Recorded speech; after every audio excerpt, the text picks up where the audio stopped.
Josh Heupel has iterated that this Tennessee football program should be competing for championships every year. But here we stand at Nissan Stadium on the synthetic turf that won't be here much longer, where Tennessee just took its 5th loss of the season in the Music City Bowl. My name is Trevor McGee, and alongside Alex Sarkis. And while nowadays you can't put much stock into a bowl game loss because of all of the factors that go into it, when you stand here and say that Tennessee lost a 5th game in year 5 of Josh Heupel, there's not much that you feel like you can really take away positively from a game like that. No, and I think it's also a point that we stand here in Game 13, and the same things that have killed Tennessee football all season come back to get them again tonight. Self-inflicted penalties, that's been an issue all year. There was a drive full of them that led to Illinois points, a missed field goal. You know, you can only harp on so many, defensive shortcomings in a season, but there's some kicks you just have to make in a season, and Tennessee misses another one tonight. Just little details like that end up going a long way in this season, and you look back, players talked about it post-game, so many little things and little moments this season. One play swings, and this team, wouldn't have 5 losses. And we stand here in Nashville at the end of the year, and they do. And there's so many of those things that you can look back on. And to me, this is a game tonight that ended in a way that was very fitting of Tennessee's season. There's so many issues and self-inflicted things that really shouldn't happen in year 5 of a coach that has championship aspirations, as you said. Yeah, Deshaun Bishop said it. This team is really only a couple of plays away from being undefeated. While you have those multi-score losses in there occasionally, he's not necessarily wrong. But the fact that you have to say that after a 5th loss is not good, because that means those first 4 games that you lost by 1 play, you didn't correct, because as you mentioned, Max Gilbert misses a kick. Tennessee loses on a game-winning kick. He makes that kick, and Illinois is not in a position to run out the clock like that. Sure, they're so deep in Tennessee territory that they're probably scored a touchdown anyway. But this game looks different when they know they're not playing for a field goal. You can't have Max Gilbert miss another kick like he did many times this season. It's not a good look in that sense. You have Tennessee play undisciplined football, which is highly concerning when every single team under Josh Heupel has been an undisciplined football team. You think 5 years in, there's something that comes along with that, some improvements, and it's just not. Tennessee in the back half of the year looked like a better team in the penalty department. They went to Florida and I believe committed 0 penalties in the second half, 3 penalties, or 0 penalties in the first half, had 3 the entire game. That's what you expect. Not when you get to game 13 against a Big Ten opponent and you commit, I think it was just 4 penalties today, but they mattered so much. 3 of which were personal foul penalties. 42 yards in penalties. They lucked out from it being 45 because one was a half the distance to the goal.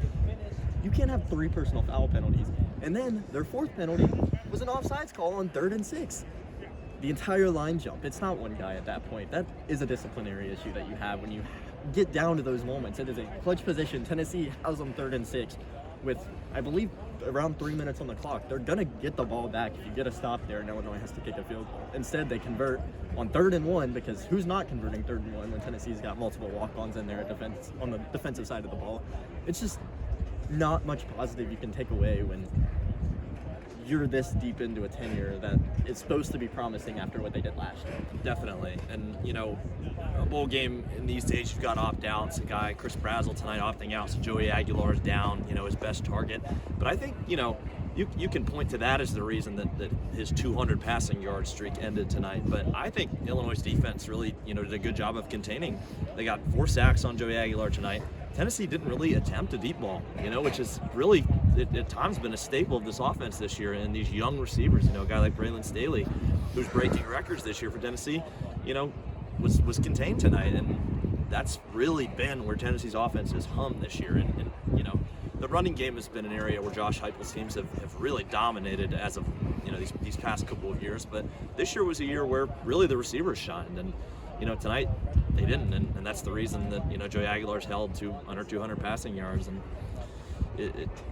stuff like that. It adds up over the course of a game like that. And Illinois' defense was a unit that was ranked in the lower parts of the Big Ten, so not a group that really had a ton to show for coming into this game, but they showed a lot tonight, and that's the reason that we see this graphic flashing on the scoreboard behind us. Yeah, absolutely. It's the fact that Illinois controlled this game from essentially start to finish. Tennessee had one glimpse of momentum there with a 94-yard kick return by Joakim Dodson, which I'll come back to, but when Illinois is able to control the game, let Tennessee play into their game, that's what Illinois just said in their press conferences. They made Tennessee play their game, and when you do that, good things are going to happen for the team that is playing into the game how they want it to, and that's exactly what happened. Illinois got the ball with 5 minutes to go, and they wasted the entire 5 minutes of the clock. That's what they do on offense. They steady these long drives, and that's why Tennessee wasn't able to compete, because when their offense is on the sideline for a while, they're not able to sustain these drives. While they did put together I believe, 14-play touchdown drive, 11-play touchdown drive. They did do well in that category. They just didn't get the ball enough, and for an offense like that, it didn't work.